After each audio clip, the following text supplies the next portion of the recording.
Fundraising is also very important, Ravneet. Market wants to know how soon will you be able to raise funds, because there's enough and more concern raised on the way your stock price has moved, and therefore the concern coming in from investors as well. So is there a timeline that you can give to the market on when the fundraising will be complete in your view?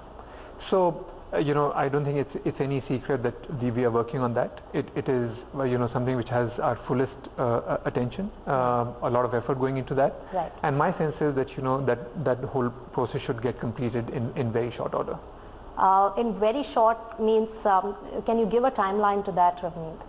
I wish I could, but I would say that, it should happen relatively soon. Okay, can we say that in the next quarter, we are in the end of the first quarter of this financial year, by second quarter end, it will definitely be complete? Yes, I think that's a very reasonable, estimate. All right. When we talk about fundraising, now how much has that dented your plans of having a good fundraise because of the way your stock price has behaved? Because your market cap has almost halved from the time you start talking about QIP or PE investment. Yeah, so I think if I look at it from the point of view of existing investors, obviously we would like to dilute at a higher price relative to the price where it currently is. But having said that, I think everybody is unanimous in their views that we must do whatever is in the best interest of the bank. And if the best interest of the bank gets served by raising capital, then the price becomes secondary. Right. Not only that, I think there's also a general belief that actually the capital raise will be the catalyst for the stock price as well. So we are very committed to raising capital at the earliest.